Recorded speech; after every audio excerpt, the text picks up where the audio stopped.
ಎಲ್ಲರಿಗೂ ನಮಸ್ಕಾರ ಸ್ನೇಹಿತರೆ. ಚಿನ್ನದ ಬೆಲೆ 1,00,000 ರೂಪಾಯಿ ತನಕ ಭರ್ಜರಿ ಏರಿಕೆ ಕಂಡು ಮಧ್ಯಮ ವರ್ಗ ಹಾಗೂ ಬಡವರ್ಗದ ಜನರಿಗೆ ಕೈಗೆ ಸಿಗದ ನಕ್ಷತ್ರದ ರೀತಿಯಾಗಿದೆ. ಚಿನ್ನದ ಬೆಲೆ 1,00,000 ರೂಪಾಯಿ ತಲುಪಿ ನಂತರ ಒಂದಷ್ಟು ಇಳಿಕೆ ಕಂಡಿದ್ದರೂ ಖರೀದಿ ಮಾಡಲು ಬಡವರು ಪರದಾಡುವ ಸ್ಥಿತಿ ಎದುರಾಗಿದೆ. ಮಧ್ಯಮ ವರ್ಗದ ಪ್ರಜೆಗಳು ಕೂಡ ಮದುವೆ ಮಾಡಲು ಚಿನ್ನ ಖರೀದಿಗಾಗಿ ಸಾಕಷ್ಟು ಪರದಾಡ್ತಿದ್ದಾರೆ. ಹೀಗಿದ್ದಾಗಲೇ 50,000 ರೂಪಾಯಿಗೆ ಕುಸಿದು ಬೀಳಲಿದೆ ಚಿನ್ನದ ಬೆಲೆ ಅಂತ ಚಿನ್ನದ ಬೆಲೆಯಲ್ಲಿ ಭಾರಿ ಏರಿಕೆ ಮುಂದುವರೆದಿದೆ. ಅದರಲ್ಲೂ ಅಕ್ಷಯ ತೃತೀಯ ಸಮಯದಲ್ಲಿ ಚಿನ್ನದ ಬೆಲೆ ಇಳಿಕೆ ಆಗಬಹುದು ಅಂತ ಬಡವರು ಮತ್ತು ಮಧ್ಯಮ ವರ್ಗದ ಗ್ರಾಹಕರು ಕಾಯ್ತಾ ಇದ್ರು. ಚಿನ್ನ ಖರೀದಿ ಮಾಡೋಣ ಅಂತ ಕಾಯುತ್ತಿದ್ದ ಜನರಿಗೆ ಚಿನ್ನದ ಬೆಲೆ ಈ ರೀತಿ ಭಾರಿ ಭರ್ಜರಿ ಏರಿಕೆ ಕಾಣುತ್ತಿರುವುದು ಚಿಂತೆ ತರಿಸಿದೆ. ಅದರಲ್ಲೂ ಇನ್ನೇನು ಶ್ರಾವಣ ಬರಲಿದ್ದು ಆ ನಂತರ ಮತ್ತೆ ಮದುವೆ ಸೀಸನ್ ಶುರುವಾಗಲಿದೆ. ಇಂತಹ ಸಮಯದಲ್ಲಿ ಚಿನ್ನದ ಬೆಲೆ ಕಡಿಮೆ ಆಗಲಿ ಅಂತ ಕಾಯ್ತಿದ್ದ ಜನರಿಗೆ ಭರ್ಜರಿ ಸುದ್ದಿ ಸಿಕ್ಕಿದೆ. 50,000 ರೂಪಾಯಿಗೆ ಕುಸಿದು ಬೀಳಲಿದೆ ಚಿನ್ನದ ಬೆಲೆ ಅಂತ. 50,000 ರೂಪಾಯಿಗೆ ಚಿನ್ನದ ಬೆಲೆ ಕಳೆದ ಕೆಲವು ವರ್ಷಗಳಿಂದ ಭಾರಿ ಭರ್ಜರಿ ಏರಿಕೆ ಕಾಣುತ್ತಿದ್ದು, ಇದೇ ರೀತಿ ಚಿನ್ನದ ಬೆಲೆ ಏರಿಕೆ ಕಾಣುತ್ತಿದ್ರೆ ಬಡವರು ಮತ್ತು ಮಧ್ಯಮ ವರ್ಗದ ಜನ ಖರೀದಿ ಮಾಡೋದೇ ಅಸಾಧ್ಯ ಎನ್ನಬಹುದು. ಇದೇ ಕಾರಣ ಆಭರಣ ಪ್ರಿಯ ಮಹಿಳೆಯರು ಹಾಗೂ ಚಿನ್ನ ಖರೀದಿ ಮಾಡಲು ಕಾಯುತ್ತಿದ್ದವರು ಆಘಾತಕ್ಕೆ ಒಳಗಾಗಿದ್ದರು. ಹೀಗಿದ್ದಾಗಲೇ ಚಿನ್ನದ ಬೆಲೆ ಇಳಿಕೆ ಬಗ್ಗೆ ಭರ್ಜರಿ ಸುದ್ದಿ ಸಿಕ್ಕಿದೆ. ಚಿನ್ನ ಮತ್ತು ಬೆಳ್ಳಿ ಬೆಲೆಯಲ್ಲಿ ಭಾರಿ ಏರಿಕೆ ಕಂಡುಬಂದು ಹೀಗೆ ಚಿನ್ನ ಮತ್ತು ಬೆಳ್ಳಿ ಮತ್ತೆ ಮತ್ತೆ ಏರಿಕೆ ಕಾಣುತ್ತಿರುವ ವಿಚಾರ ಭಾರಿ ಸಂಚಲನವನ್ನು ಸೃಷ್ಟಿ ಮಾಡಿತ್ತು. ಆದರೆ ಈಗ ಮತ್ತೆ ಚಿನ್ನ ಮತ್ತು ಬೆಳ್ಳಿ ಬೆಲೆಯಲ್ಲಿ ಕುಸಿತ ಕಾಣುವ ಸಾಧ್ಯತೆಯ ಬಗ್ಗೆ ಮಹತ್ವದ ಮಾಹಿತಿ ಸಿಕ್ಕಿದೆ. ಅದರಲ್ಲೂ ಇದೀಗ ಸುಮಾರು 1,00,000 ರೂಪಾಯಿ ಆಸುಪಾಸಿನಲ್ಲಿರುವ ಚಿನ್ನದ ಬೆಲೆಯು 2025ರ ಒಳಗೆ 50,000 ರೂಪಾಯಿಗೆ ಕುಸಿದು ಬೀಳುವ ಸಾಧ್ಯತೆ ಇದೆ ಎಂದು ತಜ್ಞರು ಹೇಳ್ತಿದ್ದಾರೆ. ಈ ಸಮಯದಲ್ಲೇ ಭಾರತ ಮತ್ತು ಪಾಕಿಸ್ತಾನ ಯುದ್ಧ ಕೂಡ ನಿಂತು ಹೋಗಿದ್ದು, ಇದರ ಪರಿಣಾಮ ಕೂಡ ಚಿನ್ನದ ಬೆಲೆ ಭಾರಿ ಕುಸಿತ ಕಾಣುವ ನಿರೀಕ್ಷೆ ಇದೆ. ಈ ಮೂಲಕ ಚಿನ್ನದ ಬೆಲೆಯು ಮತ್ತೆ ಭಾರಿ ಇಳಿಕೆ ಕಾಣುವ ನಿರೀಕ್ಷೆ ಮೂಡಿದೆ. ಯುದ್ಧದ ಭೀತಿಯಲ್ಲಿ ಚಿನ್ನ ಏರಿಕೆಯಾಗಿತ್ತು. ಪಾಕಿಸ್ತಾನದ ವಿರುದ್ಧ ಭಾರತ ನೇರವಾಗಿ ದಾಳಿ ಮಾಡಿ ಉಗ್ರರ ಹೆಡೆಮುರಿ ಕಟ್ಟಲು ಮುಂದಾಗಿತ್ತು. ಹೀಗಿದ್ದಾಗ ಚಿನ್ನದ ಬೆಲೆಯಲ್ಲಿ ಭಾರಿ ಏರಿಕೆ ಕೂಡ ಕಂಡುಬಂದು ಚಿಂತೆ ಮಾಡುವಂತೆ ಆಗಿತ್ತು ಸಾಮಾನ್ಯ ಜನರು. ಆದರೆ ಇದೀಗ ಕದನ ವಿರಾಮ ಘೋಷಣೆ ಮಾಡಿ ಭಾರತ ಮತ್ತು ಪಾಕಿಸ್ತಾನ ಒಪ್ಪಂದ ಮಾಡಿಕೊಂಡಿವೆ. ಪರಿಣಾಮ ಚಿನ್ನದ ಬೆಲೆಯಲ್ಲಿ ಭರ್ಜರಿ ಇಳಿಕೆ. ಅಂದರೆ ಚಿನ್ನ ಪ್ರತಿ 10 ಗ್ರಾಂಗೆ 50,000 ರೂಪಾಯಿಗೆ ಕುಸಿತ ಕಾಣುವ ನಿರೀಕ್ಷೆಯು ಮೂಡಿದೆ. ಈ ಮೂಲಕ ಚಿನ್ನದ ಬೆಲೆ 50,000 ರೂಪಾಯಿಗೆ ಕುಸಿತ ಕಂಡ್ರೆ ಬಡವರು ಮತ್ತು ಮಧ್ಯಮ ವರ್ಗದ ಜನರಿಗೆ ಭಾರಿ ಪ್ರಮಾಣದಲ್ಲಿ ಅನುಕೂಲವಾಗಲಿದೆ. ಇಡೀ ಕರ್ನಾಟಕದಾದ್ಯಂತ ಇರುವ ರಾಜ್ಯದ ಎಲ್ಲ ರೈತರಿಗೂ ಹಾಗೂ ಜಮೀನುಗಳ ಮಾಲೀಕರಿಗೆ ಕರ್ನಾಟಕ ರಾಜ್ಯ ನೋಂದಣಿ ಮತ್ತು ಮುದ್ರಾಂಕ ಇಲಾಖೆ ಹಾಗೂ ಕಂದಾಯ ಇಲಾಖೆಯಿಂದ ಇನ್ಮುಂದೆ ಜಮೀನುಗಳ ರಿಜಿಸ್ಟರ್ ಮಾಡುವುದಕ್ಕೆ ಹೊಸ ನಿಯಮಗಳನ್ನು ಜಾರಿಗೊಳಿಸಲಾಗಿದೆ. ಇನ್ಮುಂದೆ ಜಮೀನು ಅಥವಾ ಯಾವುದೇ ಆಸ್ತಿಯನ್ನು ನೋಂದಣಿ ಮಾಡಿಕೊಳ್ಳಲು ಮತ್ತೆ 2 ರೀತಿಯ ಹೊಸ ದಾಖಲೆಗಳನ್ನು ಸಲ್ಲಿಸುವುದು ಕಡ್ಡಾಯವಾಗಿದೆ. ಜೊತೆಗೆ ನೋಂದಣಿಯಲ್ಲಿ ಸಾಕಷ್ಟು ಬದಲಾವಣೆಯನ್ನು ಮಾಡಲಾಗಿದ್ದು, ಇನ್ಮುಂದೆ ಯಾವುದೇ ಹೊಸ ಹೊಲ ಖರೀದಿ ಮಾಡುವವರು ಅಥವಾ ಯಾವುದೇ ಜಮೀನುಗಳು ನಿಮ್ಮ ಹೆಸರಿಗೆ ಮಾಡಿಕೊಳ್ಳುವವರಿದ್ರೆ ಹೊಸ ರೂಲ್ಸ್ ಜಾರಿಗೆ ತರಲಾಗಿತ್ತು. ಇಡೀ ರಾಜ್ಯದಾದ್ಯಂತ ಎಲ್ಲ ಸಬ್ ರಿಜಿಸ್ಟರ್ ಆಫೀಸ್ನಲ್ಲಿ ಜಾರಿಗೆ ಬರಲಿದೆ. ಬನ್ನಿ, ನೀವು ಕೂಡ ಯಾವುದೇ ಆಸ್ತಿಯ ಮಾಲೀಕರಾಗಿದ್ದರೆ ಅಥವಾ ನಿಮ್ಮ ಬಳಿ ಜಮೀನು ಅಥವಾ ಫ್ಲಾಟ್ ಅಥವಾ ಮನೆ ಇದ್ದರೆ ಈ ವಿಡಿಯೋವನ್ನು ತಪ್ಪದೇ ಕೊನೆವರೆಗೂ ನೋಡಿ. ಹಾಗೂ ಆಸ್ತಿಗಳನ್ನು ನೋಂದಣಿಯಲ್ಲಿ ಅಂದರೆ ರಿಜಿಸ್ಟರ್ ಮಾಡಿಕೊಳ್ಳುವಲ್ಲಿ ಸಾಕಷ್ಟು ಹೊಸ ನಿಯಮಗಳು ಮತ್ತು ಬದಲಾವಣೆಗಳು ಜಾರಿಗೆ ತರಲಾಗಿದ್ದು, ಹಾಗೂ ಯಾವ 2 ಹೊಸ ದಾಖಲೆಗಳನ್ನು ಕೇಳಲಾಗ್ತಿದೆ ಎನ್ನುವ ಬಗ್ಗೆ ಕಂಪ್ಲೀಟ್ ಆಗಿ ಈ ಮಾಹಿತಿಯನ್ನು ತಿಳಿದುಕೊಳ್ಳಲು ವಿಡಿಯೋವನ್ನು ತಪ್ಪದೇ ಕೊನೆವರೆಗೂ ನೋಡಿ.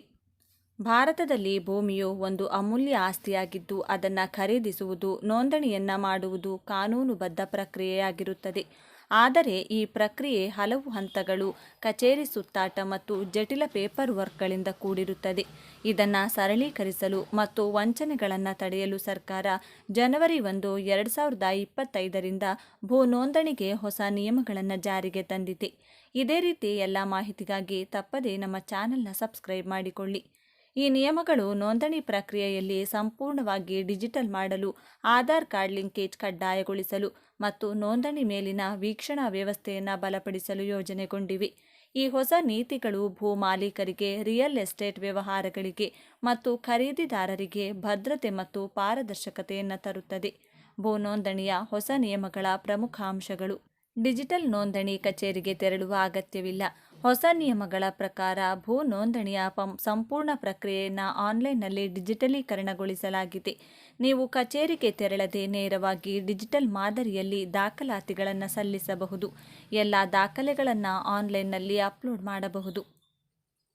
ನೋಂದಣಿ ನಂತರ ತಕ್ಷಣವೇ ಡಿಜಿಟಲ್ ಪ್ರಮಾಣಪತ್ರ ಪಡೆಯಬಹುದು. ಕಡಿಮೆ ಸಮಯದಲ್ಲಿ ನೋಂದಣಿ ಪ್ರಕ್ರಿಯೆ ಪೂರ್ಣಗೊಳ್ಳಲಿದೆ. ಆಧಾರ್ ಲಿಂಕ್ ಕಡ್ಡಾಯ, ಭೂ ವಂಚನೆಗೆ ಬ್ರೇಕ್. ಭೂಮಿಯ ಮಾಲೀಕತ್ವದ ಪ್ರಾಮಾಣಿಕತೆ ಖಚಿತಪಡಿಸಲು ಖರೀದಿದಾರ ಮತ್ತು ಮಾರಾಟಗಾರನ ಆಧಾರ್ ಲಿಂಕ್ ಮಾಡುವುದು ಕಡ್ಡಾಯವಾಗಿದೆ. ಇದರಿಂದ ನಕಲಿ ದಾಖಲೆಗಳು, ಬೇನಾಮಿ ಆಸ್ತಿಗಳು ಮತ್ತು ವಂಚನೆಗಳನ್ನು ತಡೆಗಟ್ಟಬಹುದು. ಬಯೋಮೆಟ್ರಿಕ್ ಪರಿಶೀಲನೆ ಮೂಲಕ ಭೂಮಿಯ ಮಾಲೀಕತ್ವ ದೃಢಪಡಿಸಲಾಗುತ್ತದೆ. ನಕಲಿ ನೋಂದಣಿ ಪ್ರಕರಣಗಳು ಕಡಿಮೆಯಾಗಲಿವೆ.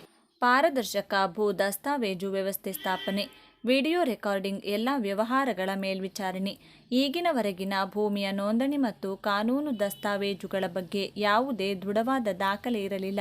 ಆದರೆ ಹೊಸ ನಿಯಮಗಳ ಪ್ರಕಾರ ನೋಂದಣಿಯ ಸಂಪೂರ್ಣ ಪ್ರಕ್ರಿಯೆಯ ವಿಡಿಯೋ ರೆಕಾರ್ಡಿಂಗ್ ಕಡ್ಡಾಯವಾಗಿದೆ. ವಂಚನೆ, ತಳ್ಳಾಟ ಮತ್ತು ಬಲವಂತದ ನೋಂದಣಿಗೆ ತಡೆಯೊಡ್ಡಲಿದೆ.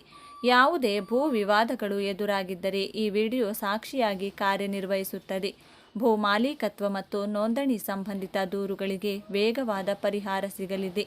ಆನ್ಲೈನ್ ಶುಲ್ಕ ಪಾವತಿ, ಭ್ರಷ್ಟಾಚಾರ ಇಲ್ಲ. ಇತ್ತೀಚಿನವರೆಗೆ ಭೂ ನೋಂದಣಿ ಶುಲ್ಕ ಮತ್ತು ತೆರಿಗೆ ಪಾವತಿಯಲ್ಲಿ ತೊಂದರೆಗಳಿದ್ದವು. ಹೀಗಾಗಿ ಇದನ್ನು ಸಂಪೂರ್ಣವಾಗಿ ಆನ್ಲೈನ್ ಪಾವತಿ ವ್ಯವಸ್ಥೆಗೆ ಪರಿವರ್ತಿಸಲಾಗಿದೆ. ನಗದು ವಹಿವಾಟು ಕಡಿಮೆಯಾಗಲಿದೆ. ಲೆಕ್ಕಪತ್ರಗಳು ಪಾರದರ್ಶಕವಾಗಲಿವೆ. ಆನ್ಲೈನ್ ಪಾವತಿ ಮಾಡಿದ ತಕ್ಷಣ ಈ ರಸೀದಿ ಲಭ್ಯವಿರುತ್ತದೆ. ಪ್ರಕ್ರಿಯೆಯು ವೇಗವಾಗುವುದು, ತೊಂದರೆ ಕಡಿಮೆಯಾಗುವುದು. ಭೂ ನೋಂದಣಿ ರದ್ದತಿ ನಿಯಮಗಳು. ನೋಂದಣಿ ಸಂಬಂಧಿತ ದೋಷಗಳು ಅಥವಾ ಅಕ್ರಮ ದಾಖಲೆಗಳಿದ್ದರೆ ಭೂ ನೋಂದಣಿಯನ್ನು ರದ್ದುಗೊಳಿಸಲು ಹೊಸ ನಿಯಮಗಳು ಜಾರಿಯಾಗಿವೆ. ನಕಲಿ ದಾಖಲೆಗಳೊಂದಿಗೆ ಮಾಡಿದ ನೋಂದಣಿ ಮಾನ್ಯವಾಗದು. ಕುಟುಂಬದ ಸದಸ್ಯರಿಂದ ಭೂಮಿಯ ಮೇಲಿನ ಆಕ್ಷೇಪಣೆಗಳಿದ್ದರೆ ನಿಗದಿತ ಅವಧಿಯೊಳಗೆ ಈ ಬಗ್ಗೆ ಕ್ರಮ ತೆಗೆದುಕೊಳ್ಳಬಹುದು. ನಗರ ಪ್ರದೇಶಗಳಲ್ಲಿ ನೋಂದಣಿ ರದ್ದತಿಯ ಸೇವೆ ಕಚೇರಿಗಳಲ್ಲಿ ಲಭ್ಯವಿರುತ್ತದೆ. ಕೆಲವು ರಾಜ್ಯಗಳಲ್ಲಿ ಆನ್ಲೈನ್ ವ್ಯವಸ್ಥೆಯನ್ನು ಪರಿಚಯಿಸಲಾಗಿದೆ. ಭೂ ನೋಂದಣಿಗೆ ಅಗತ್ಯ ದಾಖಲೆಗಳು. ಭೂ ನೋಂದಣಿ ಪ್ರಕ್ರಿಯೆಯಲ್ಲಿ ಈ ಕೆಳಗಿನ ದಾಖಲೆಗಳು ಅಗತ್ಯ. ಆಸ್ತಿ ಮಾಲೀಕತ್ವವನ್ನು ದೃಢಪಡಿಸುವ ದಾಖಲೆಗಳು. ಖರೀದಿ ಮತ್ತು ಮಾರಾಟ ಒಪ್ಪಂದ ಪತ್ರ, ಆಸ್ತಿ ತೆರಿಗೆ ಪಾವತಿ ರಶೀದಿ, ಖರೀದಿದಾರ ಮತ್ತು ಮಾರಾಟಗಾರನ ಆಧಾರ್ ಕಾರ್ಡ್, ಪ್ಯಾನ್ ಕಾರ್ಡ್ ಮತ್ತು ಮತದಾರರ ಗುರುತಿನ ಚೀಟಿ ಅಥವಾ ಪಾಸ್ಪೋರ್ಟ್ ಅಥವಾ ಚಾಲನಾ ಪರವಾನಗಿ. ಭೂ ನೋಂದಣಿಯ ಶುಲ್ಕಗಳ ವಿವರ. ಹೊಸ ನಿಯಮಗಳ ಪ್ರಕಾರ ಭೂ ನೋಂದಣಿಯ ಶುಲ್ಕಗಳ ವಿವರ ಹೀಗಿದೆ.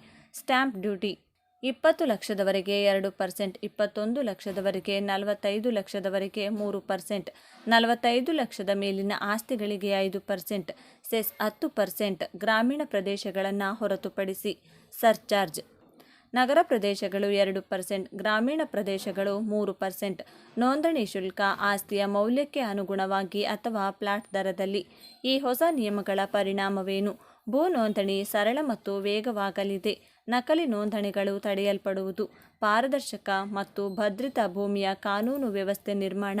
ಭ್ರಷ್ಟಾಚಾರ ತಡೆಗಟ್ಟಿ ಭೂಮಿಯ ಸುರಕ್ಷತೆ ಹೆಚ್ಚುವುದು. ಭಾರತದಲ್ಲಿ ಭೂಮಿಯು ಒಂದು ಪ್ರಮುಖ ಆಸ್ತಿ. ಹೊಸ ನಿಯಮಗಳ ಅನುಸಾರ ನೋಂದಣಿ ಪ್ರಕ್ರಿಯೆಯ ಪೂರ್ಣ ಡಿಜಿಟಲೀಕರಣಗೊಳ್ಳುತ್ತಿದ್ದು ಸುರಕ್ಷಿತ ಮತ್ತು ಪಾರದರ್ಶಕವಾಗಿ ಸಾಗಲಿದೆ. ನಕಲಿ ನೋಂದಣಿಗಳು, ವಂಚನೆ, ಬೇನಾಮಿ ಆಸ್ತಿಗಳ ವಿರುದ್ಧ ಸರ್ಕಾರ ಕೈಗೊಂಡ ಈ ನಿರ್ಧಾರವು ಭೂಮಿಯ ಭದ್ರತೆ ಮತ್ತು ಮಾಲೀಕತ್ವದ ದೃಢತೆಯನ್ನು ಹೆಚ್ಚಿಸುತ್ತದೆ.